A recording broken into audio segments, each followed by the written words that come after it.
Beautiful, brilliant, adorable, ये सारे शब्द शायद इस अदाकारा के लिए कम पड़ जाएं। जब ये गाती तो लोगों की धड़कनें थम जाती।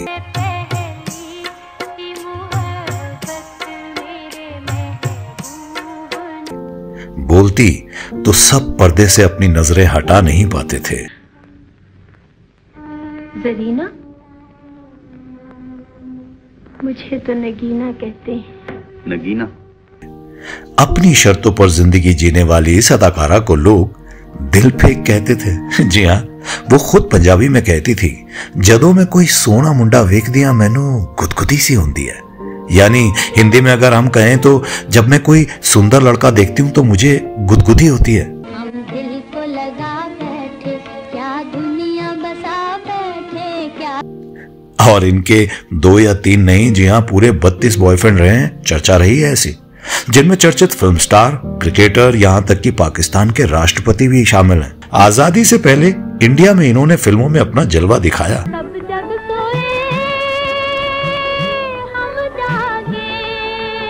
और आजादी के बाद पाकिस्तान में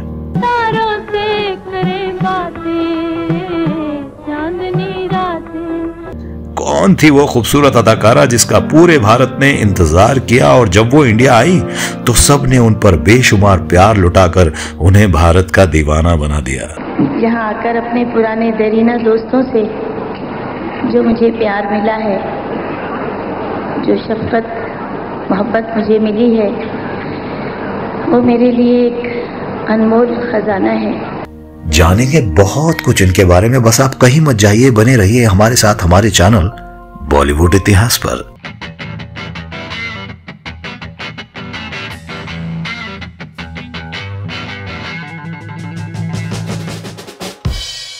आवाज दे कहाँ है दुनिया मेरी। दोस्तों, स्वागत है आपका हमारे चैनल बॉलीवुड इतिहास पर। आज हम जिनकी बात करने जा रहे हैं ना, उन्हें मलिकाए तरन्नुम भी कहा जाता है। मलिकाए तरन्नुम उर्फ नूर जहां।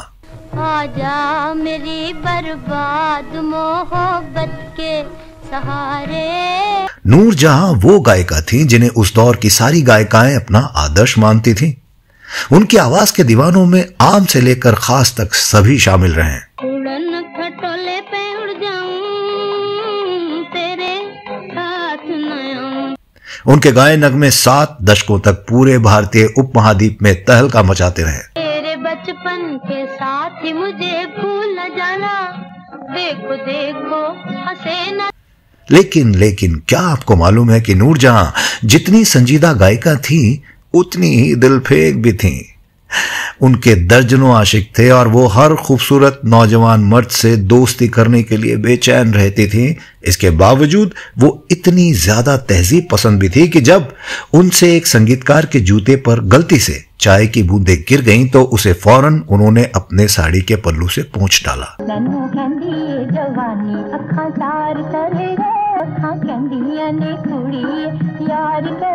नूर जहां की बहुआयामी जिंदगी के बारे में जानेंगे बहुत कुछ। मशहूर गायिका नूर जहां का नाम आज भी लोगों को अच्छे से याद है। भले ही आज वो हमारे बीच में मौजूद नहीं है, लेकिन उनकी आवाज का जादू दुनिया में हमेशा रहेगा।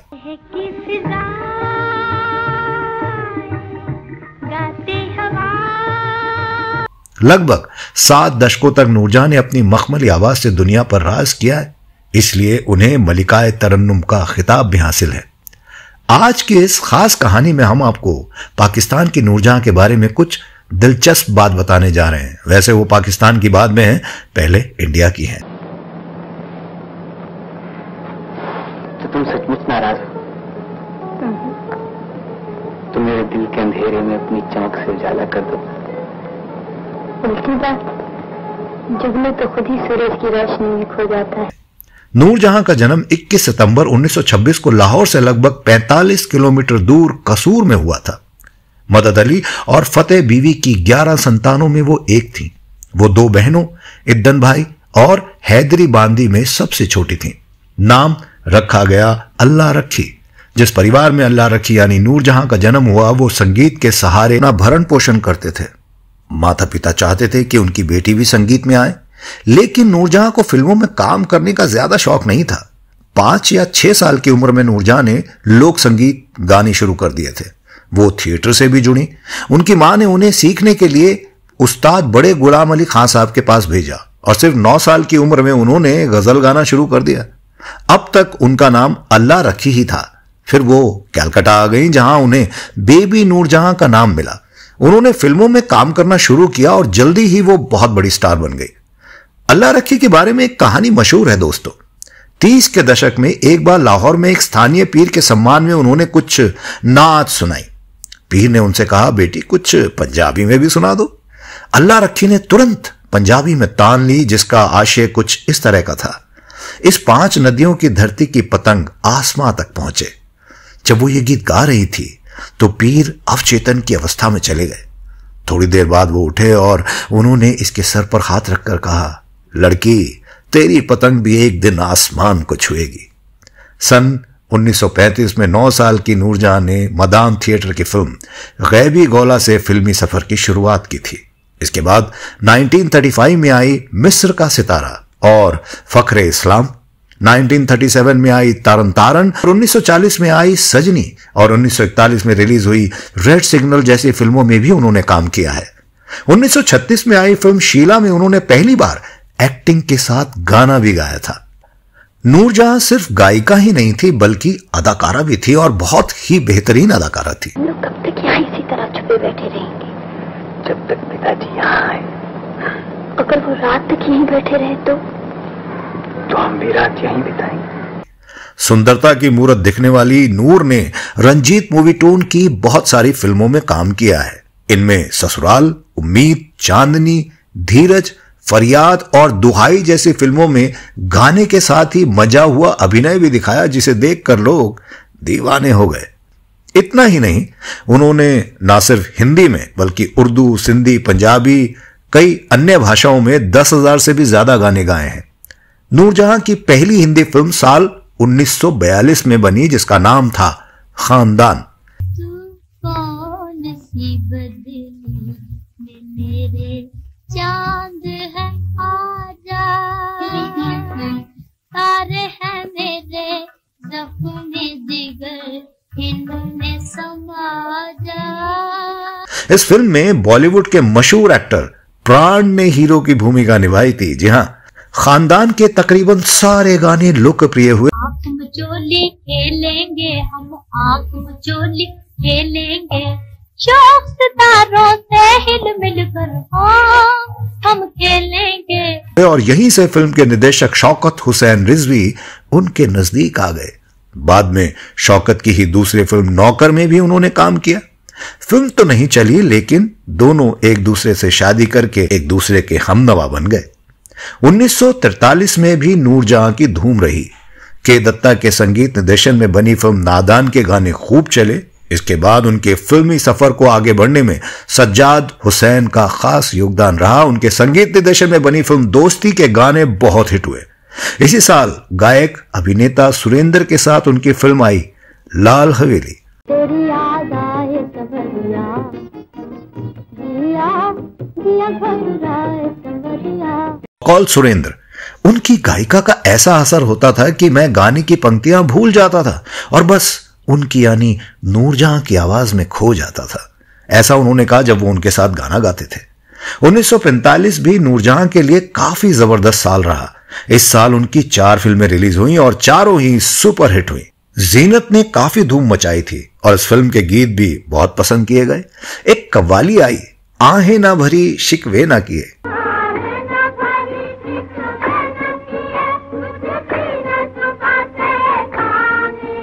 ये कव्वाली जोराबाई अंबालेवाली और अमीरबाई कर्नाटकी के साथ गाई गई। माना जाता है कि दक्षिण एशिया में पहली बार किसी फिल्म में महिला आवाज में कव्वाली का इस्तेमाल हुआ था।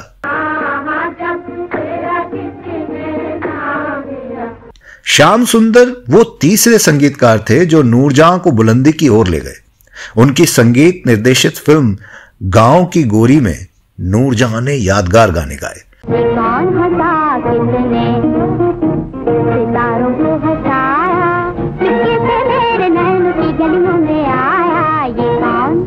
उनकी आवाज की रसीली मुर्कियां उसके उतार चढ़ाव के जरिए सुनने वालों पर गजब का असर करती थी।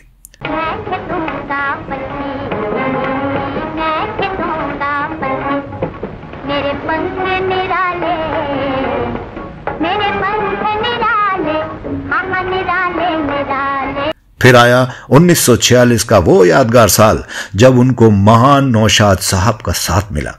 वो फिल्म थी अनमोल घड़ी।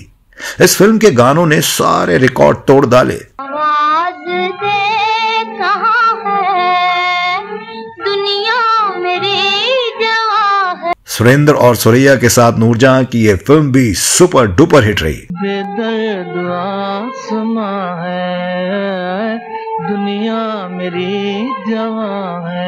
इसके गाने आज भी कई घरों में बजते हैं। जवां है मोहब्बत, हंसी है ज़माना, लुटाया है दिल ने, आजा मेरी बर्बाद मोहब्बत के सहारे।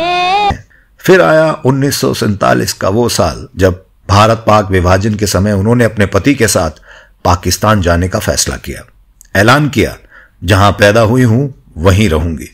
ये वो दौर था जब बंबई यानी मुंबई में वो बड़ा नाम कमा चुकी थी। उनकी फिल्में खासा नाम कमा चुकी थी। उनकी शोहरत आसमान छूने लगी थी। उन्हें फिल्मों के प्रोड्यूसर उनकी अदाकारी के बदले मुंह मांगी कीमत देने को भी तैयार थे। लेकिन ये शोहरत और दौलत भी उन्हें रास नहीं आई और वो हिंदुस्तान छोड़कर चली गई पाकिस्तान। लाहौर में जन्मी नूरजहां अपने साथ आजमगढ़ में पैदा हुए अपने पति शौकत को भी साथ ले गई। ये बात अलग है कि उन्होंने शौकत मियां को 6 साल बाद ही तलाक दे दिया। पाकिस्तान जाने के बाद उन्हें अपनी गलती का एहसास भी हो गया था। एक तरफ जहां भारत में फिल्में लगातार बन रही थी और वहीं पाकिस्तान में छोटी मोटी फिल्म इंडस्ट्री स्थापित हो रही थी। शुरुआती दौर में तो सिर्फ स्थानीय और पंजाबी फिल्में ही बननी शुरू हुई। वहां पाकिस्तान में नूरजहां की पहली फिल्म रिलीज होने में 4 साल लग गए। नूरजहां ने फिल्में प्रोड्यूस भी की वहां पर। इस तरह वो पाकिस्तान की पहली महिला फिल्म प्रोड्यूसर बनी। उनकी गायकी के बारे में एक बात बहुत फेमस है कि वो गाना रिकॉर्ड करते हुए अपनी पूरी जान झोंक देती थी। गाना रिकॉर्ड करते समय नूरजहां की पीठ घंटे भर के अंदर पसीने की बूंदों से भर जाती थी और गाना खत्म होते होते वो सिर से लेकर पांव तक पसीने में नहा जाती थी। उन्होंने कड़ी मेहनत करके अपने लिए खास मुकाम हासिल किया है। दोस्तों, नूरजहां ने अपनी जिंदगी में अच्छा और बुरा दोनों वक्त देखा, शादी भी देखी और तलाक भी। नूरजहां बेहद दिलफेंक और आशिक मिजाज महिला रही हैं और उन्होंने अपने स्वभाव को खुलकर एक्सेप्ट भी किया। उन्होंने माना कि जी हां, मैं हूं आशिक मिजाज। तो मैं सब यही समझती हूँ कि उसी का कर्म है जो ये बात अब तक बनी हुई है।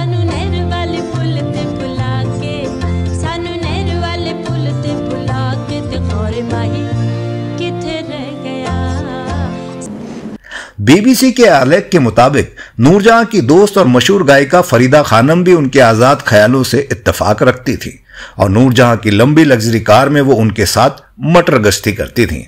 उनकी कार जब नौजवान लड़कों के सामने से गुजरती तो धीमी हो जाया करती थी ताकि ये दोनों मशहूर गायिकाएं उन युवकों को जी भर के देख सकें। उन्हें युवा लड़कों से दोस्ती करना और उनके साथ समय गुजारना बहुत पसंद था।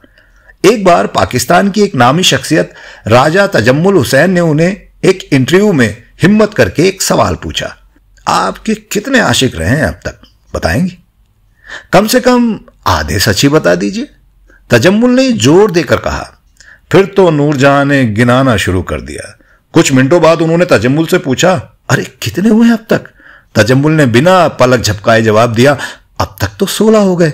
नूरजहां ने पंजाबी में क्लासिक तरीके से जवाब दिया, क्लासिक टिप्पणी की, हाय अल्लाह, नाना करते करते भी 16 हो गए नहीं। मतलब हाय अल्लाह, नाना करते करते भी 16 आशिक गिनवा दिए मैंने।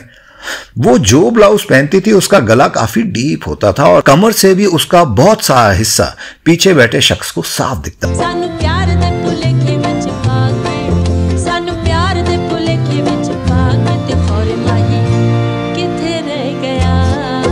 नूरजहां के करीबी रह चुके अली अदनान बताते हैं कि नूरजहां को पुरुष बहुत पसंद थे।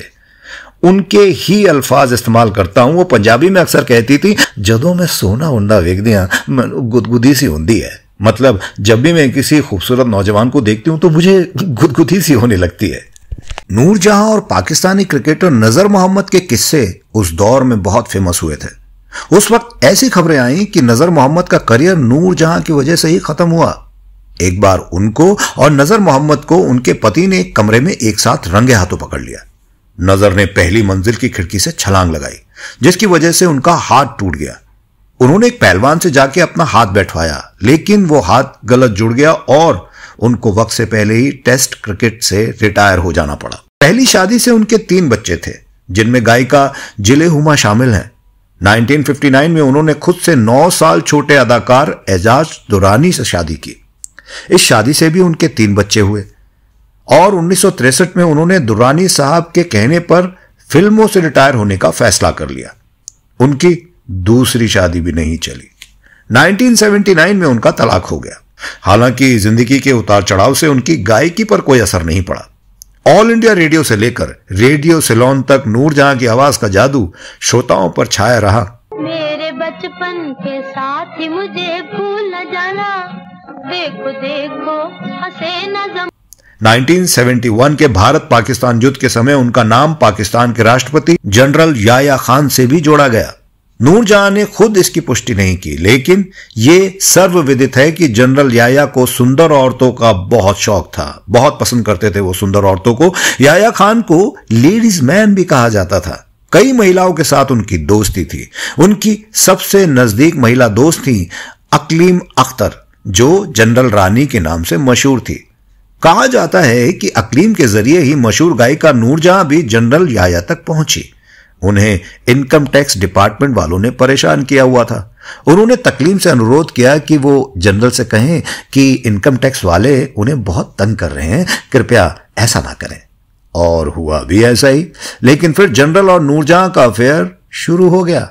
मलिकाए तरन्नुम नूरजहां को याया नूरी कहकर पुकारते थे और वो भी याया को सरकार कहकर पुकारती थी। एक पुराने किस्से के मुताबिक मलिकाए तरन्नुम नूरजहां लंदन से लाहौर जाते हुए कराची में रुकी थी और एक रेडियो स्टेशन को जैसे ही इस बात की खबर लगी, उन्होंने नूर से गाना रिकॉर्ड करवाने की तरकीब लगाई। इसके लिए छठ से गाड़ी भेजकर उन्होंने स्टूडियो उन्हें बुलवाया और फटाफट 3 गीत रिकॉर्ड भी करवा लिए। इसके बाद मैडम ने जो कहा वो सुनकर सभी के होश फाख्ता हो गए, मतलब सभी के होश उड़ गए। उन्होंने कहा कि जरा याया खान से मेरी बात कराइए।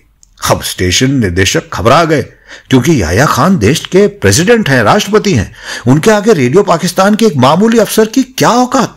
ये देख नूरजहां ने बिल्कुल भी सब्र नहीं किया। उन्होंने खुद फोन खींचकर नंबर घुमा दिया और कहा कि मैंने 3 गीत रिकॉर्ड किए हैं प्रेसिडेंट साहब, आज रात 8 बजे सुन लेना। इतना कहने के बाद उन्होंने फोन रख दिया। इधर स्टेशन डायरेक्टर के होश उड़ गए, क्योंकि 8 बजे का समय तो समाचार का हुआ करता था। उन्होंने तुरंत ही डायरेक्टर जनरल को फोन करके पूरी जानकारी दी। बताया कि खुद नूरजहां ने राष्ट्रपति को 8 बजे का टाइम दे दिया कि मेरा प्रोग्राम आने वाला है और आप गाने सुनिए। अब क्या किया जाए? इसका हल उनके पास तो था नहीं। डायरेक्टर जनरल ने फौरन सेना मुख्यालय फोन करके सैन्य सचिव को बुलवाया और यह मामला जैसे तैसे सुलटवाया और फिर उनके गीत ठीक 8 बजे के न्यूज बुलेटिन के बाद फौरन सुनाए गए। याया खान के दौर में नूरजहां को पाकिस्तान में मैडम कहने का रिवाज शुरू हो गया था, जो ताउम्र कायम रहा। नूरजहां वैसे तो पहुंच वाली शख्सियत थी, लेकिन बेहद डाउन टू अर्थ लेडी थी। उन पर किताब लिखने वाले एजाज गुल खुद बताते हैं, नूरजहां अक्सर अपने घर पर गानों की रिहर्सल किया करती थी। एक बार मशहूर संगीतकार निजार बज़मी उनसे मिलने आए। नूरजहां ने उन्हें चाय पिलाई। जब वो निगार को चाय दे रही थी तो उसकी कुछ बूंदे प्याली से छलककर उनके जूतों पर गिर गई। वो फौरन झुकी और अपने साड़ी के पल्लू से गिरी हुई चाय को साफ करने लगी। निसार ने उन्हें रोका, अरे ये आप क्या कर रही हैं? पलट कर नूरजहां ने कहा, जनाब आप जैसे लोगों की वजह से ही तो मैं इस मुकाम तक पहुंची हूं। वाह। 1982 में वो भारत आई थी। सूरज है, एक चांद है, उसी तरह इस दुनिया के पास सिर्फ एक नूरजहां है।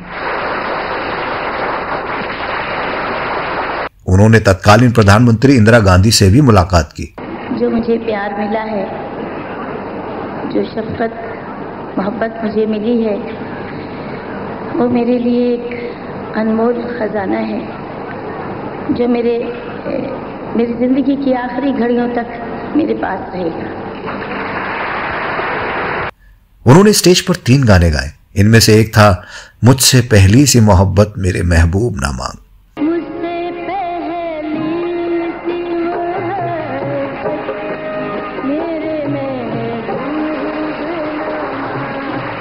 फैज की ये नज्म है, लेकिन नूरजहां ने इसे इतना मकबूल कर दिया कि फैज हमेशा अपने खुद इंटरव्यू में कहते हैं, ये नज्म अब मेरी नहीं रही, ये तो नूरजहां की हो गई। 1982 के उस भारत दौरे पर हुए स्टेज शो में दिलीप कुमार ने उन्हें स्टेज पर आमंत्रित किया था। नौशाद का संगीतबद्ध गाना भी उन्होंने गाया, आवाज दे कहां है।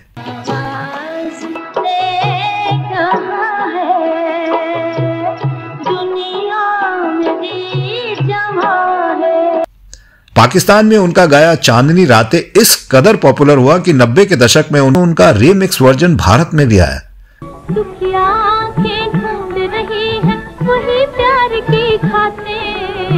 और ये वर्जन भी बहुत लोकप्रिय रहा।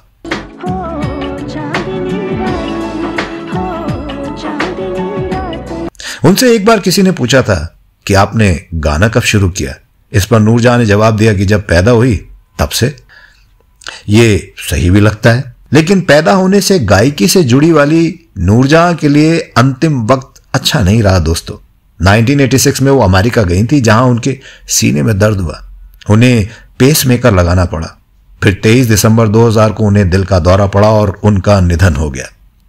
ऐसी शख्सियत जिसने अपनी जिद पर जिंदगी जी, अपनी शर्तों पर अपनी मर्जी से वो रही।